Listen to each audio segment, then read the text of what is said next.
आ रहे हैं हम दीखरा जी आ रहे हैं। हम लोग दौड़ के जाते थे सफारी सूट में, दाढ़ी वाले, हल्की सी चेहरे पर दाढ़ी। वो हमने दीखरा जी को उस जमाने में देखा, सन 84 से 90 का वो दशक, 80 से 90 का दशक, तब से लेके आज तक। तब वेट दूर से देखा करते थे, आज उनके पास नजदीक जाकर बैठते हैं, उनसे कई बातों पर लड़ते हैं, कई बातों पर समझते हैं, कई बातों पर डांट खाते हैं। ऐसे हमारे सम्मानित सांसद, हम सबके बीच, हम सबके राजा, और हमेशा इस क्षेत्र की चिंता करने वाले हमारे राजा साहब शोभापुर।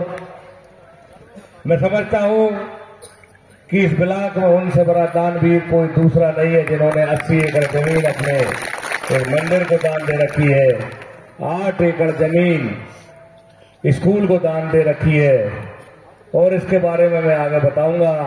ब्लॉक कांग्रेस के सम्मानीय अध्यक्ष आलोक जायसवाल जी, जिला पंचायत के दोनों सदस्य भाई दौलत राम जी, हाकम सिंह जी, हमारे सांसद चुनाव लड़े भाई दीवान शैलेंद्र सिंह जी, हमारे विधानसभा चुनाव लड़े भैया रणवीर सिंह जी, भाई हरगोविंद खुरबिया जी, भाई यशवंत ठाकुर जी, भाई हमारे जिला अध्यक्ष आदिवासी कांग्रेस के मनोज ठाकुर जी, और आज कमलनाथ जी ने हम सब के बीच जिनको भेजा कि जाओ आदिवासियों के बीच मेरी अपनी बात कहो, अपना एजेंडा कहो, अपना वचन पत्र कहो। भाई आदिवासी कांग्रेस के प्रदेश अध्यक्ष दामो टेकाम जी, श्रीमत चाची जी, लालजी ठाकुर जी, बारेलाल दादा, दलपत शाह जी, भट्टी दादा, तुमराम जी, हमारे जनपद सदस्य, हमारे सरपंच साहब शोभापुर, हमारे विकाल खापा से पधारे ठाकुर दादा, तिवारी जी, चाचा आदरणीय, सभी सम्मानित साथी भाई फागूराम जी, हमारे साई खेड़ा ब्लॉक अध्यक्ष सम्मानित दिग्विजय सिंह जी, सभी हमारे भाई कैलाश खुराना, सभी सम्मानित साथी, भगवान दास भी, हमारा राजेंद्र सिंह, सभी हमारे, और एक कांग्रेस के संजय ये खड़ा है, और सभी सम्मानित साथी और मंचासीन हमारे जो मुझे आज यहाँ सुनने आए हैं सभी मेरे साथीगण, ब्लॉक कांग्रेस, सेक्टर कांग्रेस, मंडलम कांग्रेस के सभी पदाधिकारीगण, आदरणीय साथियों और मामा जी। ये चुनाव केवल इस बात के लिए नहीं लड़ा जा रहा है कि यहां से चुनाव जीतकर कौन जाएगा, और प्रदेश में सरकार बनानी है, इसलिए विधानसभा में हमें वोट डालनी है। 17 तारीख को मतदान है, हमको वोट डालना है। सवाल इस बात का नहीं है कि 17 तारीख को मतदान है और हम अपने आदत अनुसार वोट डालेंगे। नगर पालिका के पूर्व अध्यक्ष संतोष दादा जी भी यहाँ बैठे हैं, और हमारे बड़े चाचा तिवारी जी भी यहाँ बैठे हैं, उनको भी प्रणाम करता हूं। सवाल ये है कि ये चुनाव इसलिए अति आवश्यक हो गया है, यह चुनाव इसलिए इस प्रदेश की और देश की दशा और दशा में बदलने वाला है, क्योंकि अगर इस बार भारतीय जनता पार्टी यह चुनाव जीती तो याद रखना मेरे आदिवासी भाइयों, इस देश का संविधान बदल दिया जाएगा। बाबा साहब भीमराव अम्बेडकर जी के संविधान पर अब करारी चोट होने जा रही है।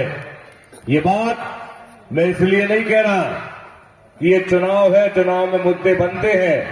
मैं ये बात इसलिए आपके बीच में कहने जा रहा हूं क्योंकि नई संसद का भवन बनकर तैयार हो गया है, राजदंड उसमें रखा गया है। प्रजातंत्र में राजदंड का कोई उपयोग होता नहीं है, लेकिन राजदंड उसमें स्थापित कर दिया गया है।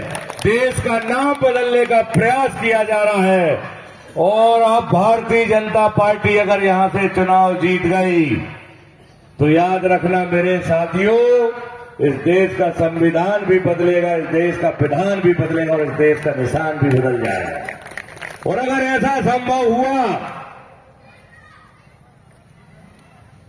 तो मैं बहुत ईमानदारी से और भरोसे से ये कह रहा हूं, बहुत कान खोलकर सुन लेना मेरे आदिवासी भाइयों बहनों, मेरे अनुसूचित जाति के मेरे भाइयों बहनों, गरीब पिछड़ा वर्ग के मेरे साथियों और गंभीर साथियों, अगर इस देश का संविधान बदल गया, विधान बदल गया और निशान बदल गया और भारतीय जनता पार्टी अब सत्ता में आ गई, तो हम लोगों की हालत वो जो सड़क पर बैठी गौ माता है ना, ऐसी हो जाएगी जिसका कोई धनी कोई खोड़ी नहीं होगा। जो भी आएगा वो लाठी मारकर हमको सड़क से उठा देगा। हमें सड़क पर बैठने का भी अधिकार इस देश में बचने वाला नहीं है।